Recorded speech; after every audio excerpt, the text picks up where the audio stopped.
Hopefully the right one. Nope. Okay.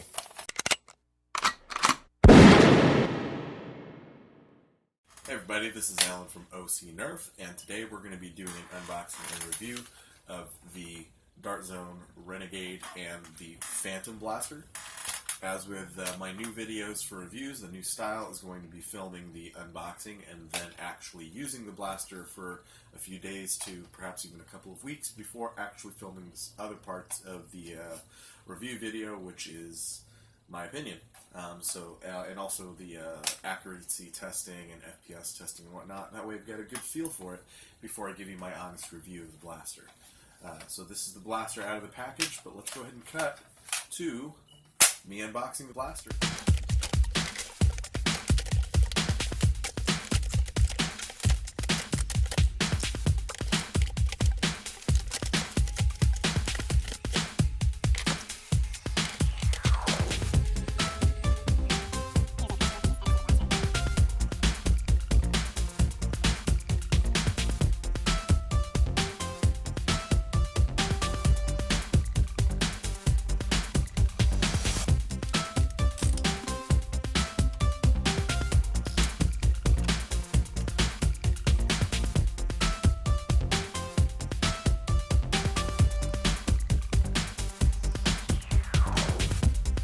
Okay, here's all that comes in the box. We get the 4 blasters, 2 of the Renegade double shots, 1 in the green, 1 in the yellow. They come pre-installed with the little saddles here. We also have these 2 power shots, Phantom power shots, the yellow and the green version. And we have a pack here of 6 darts with the other half of the yellow dart holder. 4 with the other half of the green dart holder. That's all that comes in the package. So the instructions, the information on that is on the back of the box. Let's see here.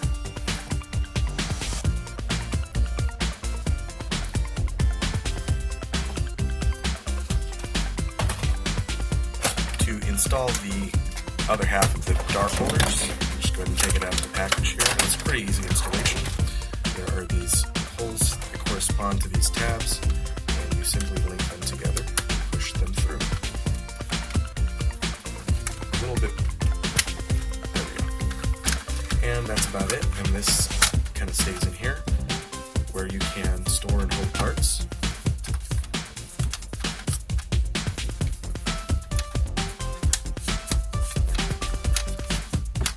This is a pretty snug fit to holding these darts in place.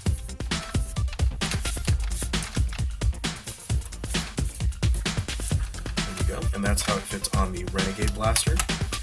And let's see here, this is the operation. There's additional 2 darts that can be put into the actual blaster itself, which is also a snug fit. Pump to prime and fire. This has no dart storage, just the one that goes into the barrel. Snug fit, really great fit on these blasters. Pull and fire. Now let's get on with the rest of the review. Okay, we're going to start things off with the Renegade shotgun. We're going to go ahead and fire off all 6 of those plus these 2 and see how accurate we can get. We're going to be shooting this from just a little bit about 20 feet to that target right there.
Now we're going to go ahead and fire the smaller sidearm pistol here, the kind of Jolt style blaster. We're going to fire off 6 of the Dart Zone darts, then we're going to fire off a volley of Elite darts, Busby darts, Little Valentine darts, and the Zuru dart.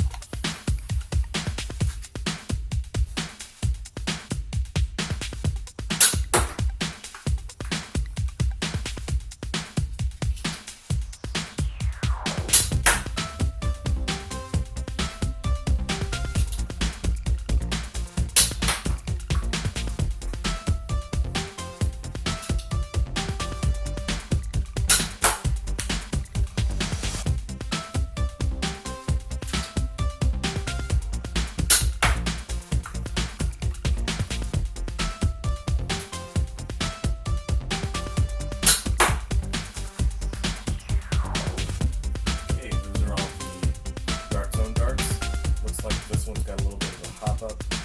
I'm going to go ahead and now shoot off the Little Valentine dart, the Busby dart, the Elite dart, and a Zuru dart.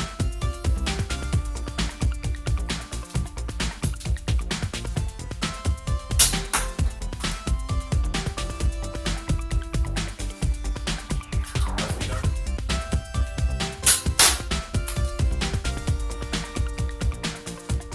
Dart.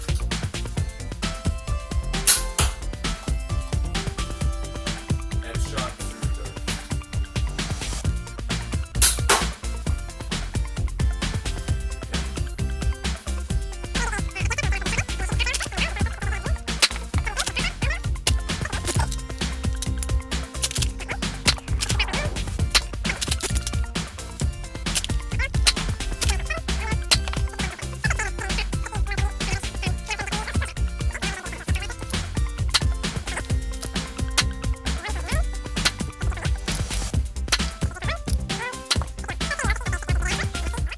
Okay, so that's all the statistical information about the blaster. Now we're going to get to my opinion of it.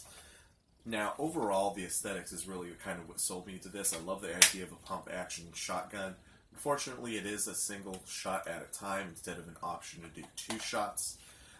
But it is still a really, really good-looking blaster. I really love the aesthetics of this blaster.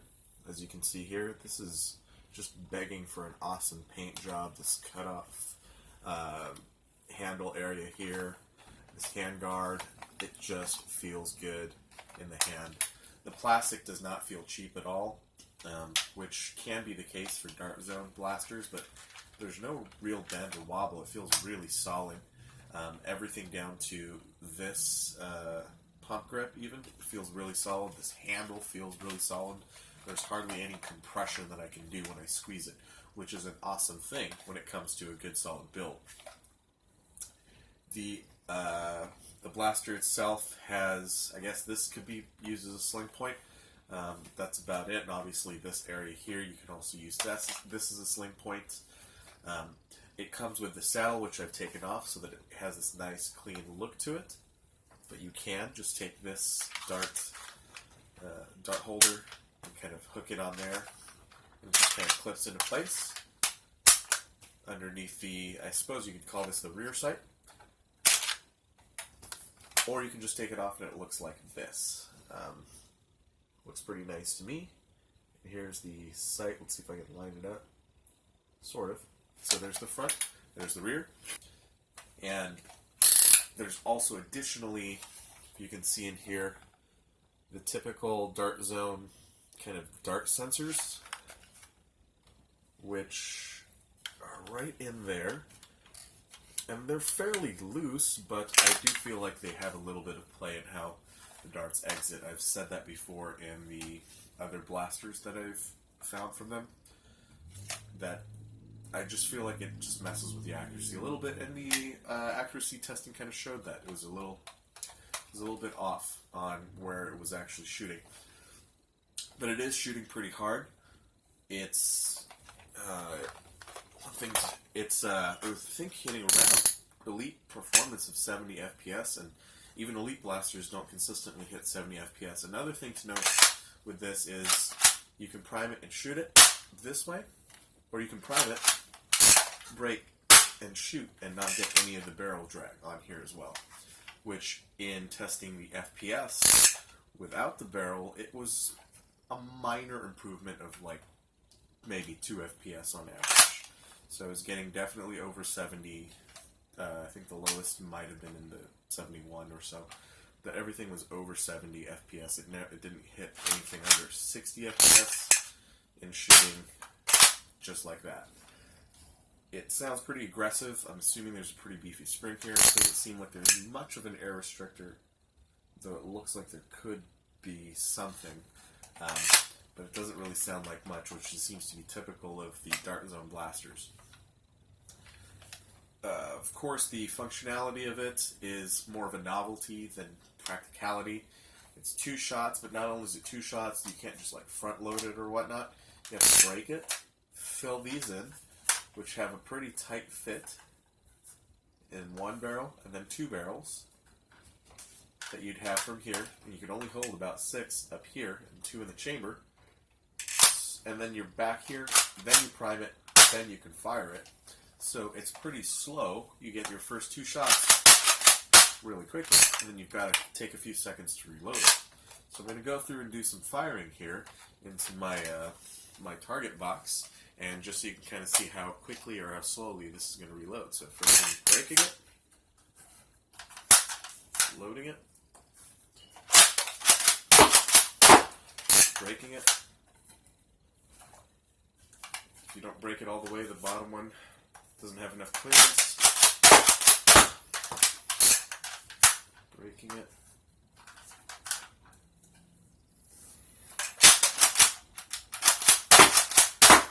And loading it. The other thing to note is I fired this a few times. I don't know which barrel is actually the one that needs to fire. So this is not a smart AR where it senses which barrel has a dart in it. What it has instead is 2 barrels where the firing mechanism rotates to see if it's going to fire the top or the bottom. So I've got a 50-50% shot that I am correct in that it's the top barrel that's going to fire. Whew. And I'm lucky, it was the bottom barrel that fired. So 50-50 shot, and I got it wrong, fortunately. And now it fires. So that's the Renegade. Overall, I really like it. It's definitely fun for plinking around the house, and again, the aesthetics of this is just killer. So that's the Renegade blaster. The second blaster in this review is the Phantom, the little Jolt style pistol with really weird ergonomics. I've got to say that right off the bat. So you've got a weird keyring trigger that pulls down, which is strange, and then you've got this barely enough for a finger room of a priming bar here, and then you've got the firing. This definitely has an air restrictor based on that sound. You can hear it. So there's that. Definitely packs a punch. You can feel it in your hand, just it packing a punch. In my firing test, it was kind of shooting upwards, and part of that seems to be the fact that if you're holding it this way, where your trigger is on the finger here, and this is where I expect my trigger to be, the angle of the barrel is actually going up. So you've got to tilt this even further down to get it to go straight. So I was shooting what I thought was straight based on the way I hold it and the way the trigger itself aligns to my finger, and I use that kind of as a guide to point and shoot. But as you can see here, there is a difference here in where that trajectory goes. So that accounts for the arcing up shots in the accuracy testing. That aside, it is a pretty powerful little pistol. Significantly more powerful than a Jolt. And about the same size, actually. So, actually, I've got a triad right here, and you can see with the size of the triad and this, aren't that far off, and a Triad is not that much bigger than a Jolt, to be honest with you. So it's a pretty comparable size, and I feel like it's much more powerful than a Triad, definitely more powerful than a Jolt. Just the weird ergonomics, the downward trigger pull, and this little, barely enough for a finger kind of pull tab here for that. The grip itself is smaller, but it does still feel pretty good in the hand, even for an adult. So there's definitely plenty of room there, which can't be said for even the Jolt. So we've got a few darts here, and I'm going to go ahead and fire it into this box again so you can see the firing and reloading. And I missed the box. Whoa, that was weird. Must not have pushed it in all the way. Definitely not. So you definitely have to squish it and push it in all the way, or else you don't get a good shot out of it. Very, very tight barrel fit. And I don't have any other non-dart zone darts to use right now, but pretty powerful pistol overall. So this pack cost me $19. It's a $20 retail blaster. It cost me a little bit less because I got this stuff on sale during Black Friday, I believe. So it cost me a little bit less than that, but retail, even at retail, $20. Two of these shotguns and two of these powerful Phantom blasters. That's, $5 a piece plus a heck of a lot of darts. I definitely feel like it was worth the pickup. So if it's still available to you at your Target or online at Target, I would definitely get it for that price. That is an excellent price for these excellent blasters for flanking around the house or for beefing up your arsenal. I wouldn't consider either of these as primaries, but they are definitely good support for what you may have already in play for that.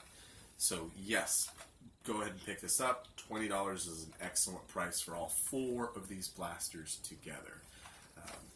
That being said, I will probably pop this open, and if I get a mod guide up, go ahead and check the description box below, and I will be sure to have a link for that. If you have any further questions about this blaster or this blaster, let me know. If you're a fan of the blue and yellow, let me know in the comments below. If you're a fan of the blue and green, let me know in the comments below. Which one are you, team blue and green or blue and yellow for this blaster? Thank you guys for watching. Have a great day, and I will see you next time. Don't remember to like, subscribe, and leave me a comment. Have a good day, everybody.